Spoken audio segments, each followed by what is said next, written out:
ada pengaduan soal Ditulis ya Prof, nanti lupa.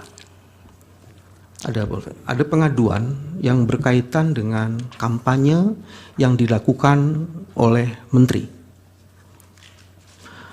Nah, pengaduan itu dilaporkan ke Bawaslu. Tapi oleh Bawaslu itu tidak diselesaikan. Ada yang tidak diselesaikan dan ada yang diselesaikan. Atas dasar itu kemudian diajukanlah ke DKPP tindakan Bawaslu yang tidak memenuhi kewajibannya seutuh-utuhnya itu.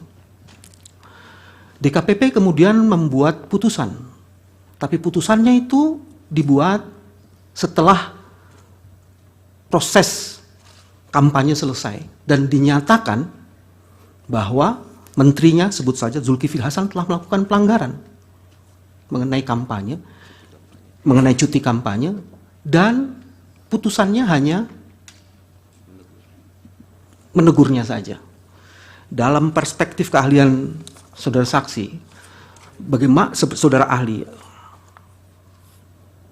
bagaimana dengan putusan yang seperti itu yang sama sekali tidak mengubah bahwa telah dilakukan kampanye bansos berulang-ulang kali?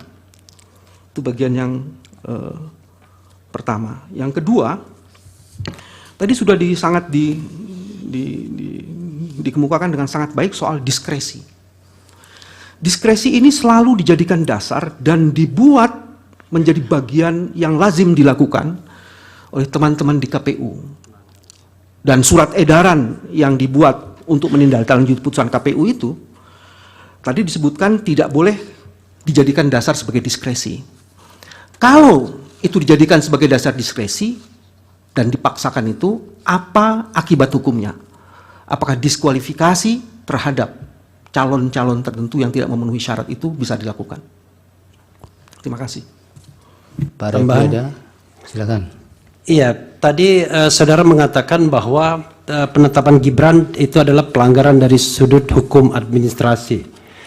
Pertanyaan saya, seandainya pelanggaran ini tidak disengketakan, apakah kemudian pelanggaran tersebut kemudian dianggap menjadi sah begitu?